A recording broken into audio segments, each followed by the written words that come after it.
Joe Biden had not just the moral high ground there, but the facts on his side. And just in the last hour, Donald Trump sought to put the toothpaste back in the tube by telling the Proud Boys to, quote, stand down and let law enforcement do its job. Now think about that. He said that as though law enforcement's job wouldn't include policing white extremism.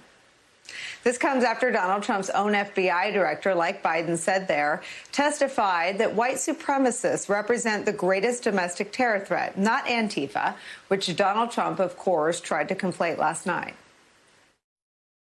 What I can tell you is that within the domestic terrorism bucket, category as a whole, racially motivated violent extremism is, I think, the biggest bucket within that larger group.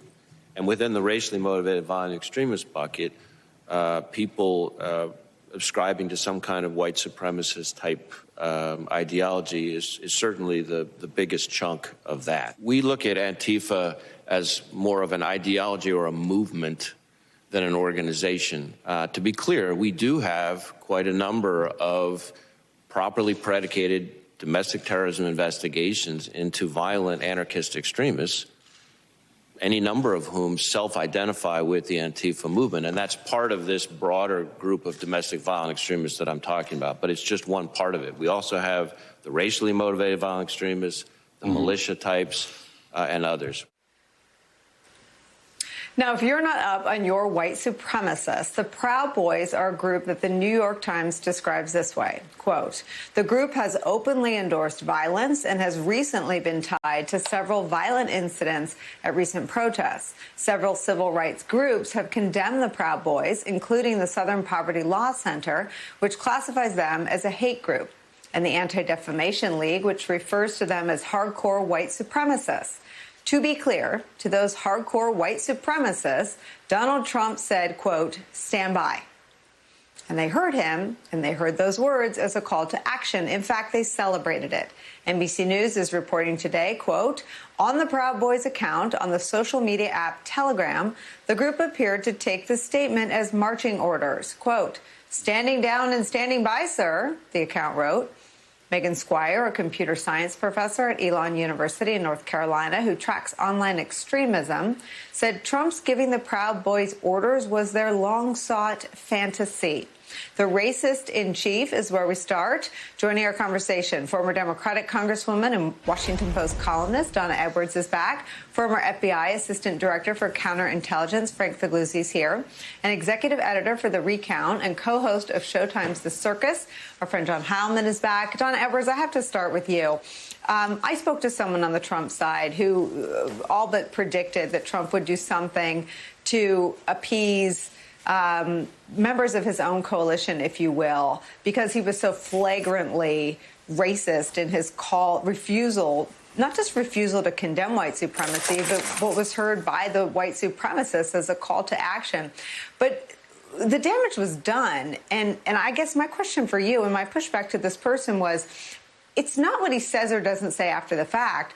It's his reflex in the moment is always to stand with white supremacists. Well, I mean, Nicole, I don't know when we're going to stop imagining that Donald Trump is going to respond differently. This is who he is. There is, frankly, a through line from his time in the 70s in housing discrimination, the Central Park Five, Charlottesville, and now, of course, the debate last night. There's a through line to the president's embrace of white supremacy. And that is not, and so I just don't think he has a capacity to respond any differently. And any of the putting the toothpaste back in the tube is not going to work because this is who the president is. And remember that after he said, stand back and stand by, he then said, this is not going to end well. And so we have to ask ourselves, is this the president that we want? I mean, that is really what's on the ballot on November 3rd. You know, Frank, I'm always torn about whether or not to do this, but I just want to end the idea that there is the only anomaly would be if he ever stood up to white supremacists, not if he stood with them, engaged them, and revealed that they were an important part of his political coalition. So for that purpose, I want to show you his past statements that are very much in line with what he said last night. I don't know who Proud Boys are, but whoever they are, they have to stand down, let law enforcement do their work. Everybody, they have to stand, whatever group you're talking about, let law enforcement do the work. Now, Antifa is a real problem because the problem is on the left. And Biden refuses to talk about it. He refuses to issue the words law and order. You saw that last night when he choked up. He can't say the words because he'll lose the rest of the left. So he's got to condemn Antifa. Antifa is a very bad group.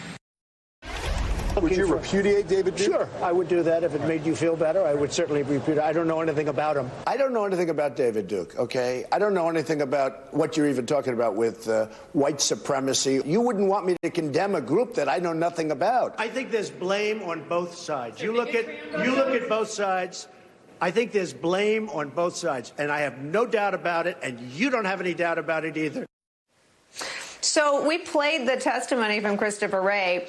Donald Trump, aside from being offensive and a racist, is also wrong on the law enforcement threat. There is, Christopher Wray testified, the largest single domestic terror threat is from violent white supremacists. Christopher Wray testified that Antifa is at this point more an ideology. What does it take to get the president to just line up factually with his FBI director, Frank?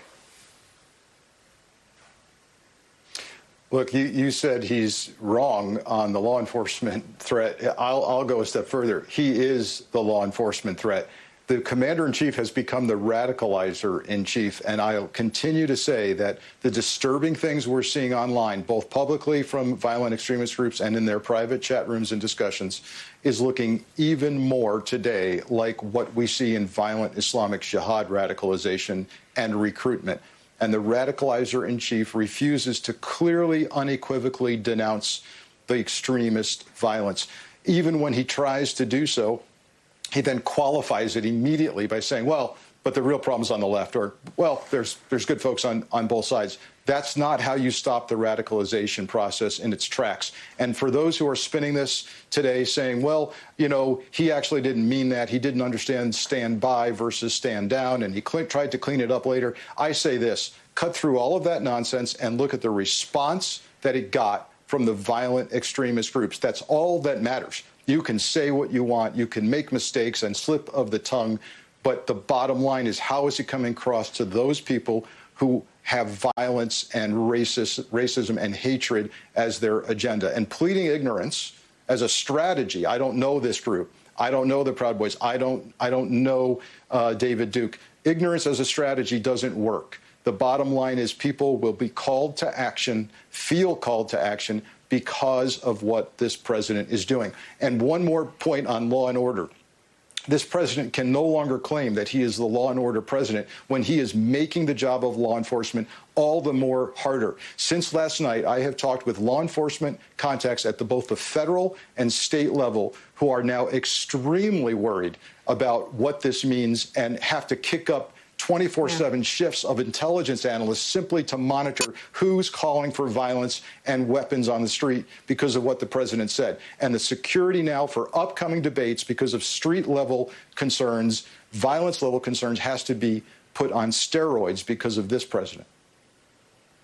Frank, let me follow up with you because every word you just said is so jaw-droppingly terrifying. But I want to press you on the words he used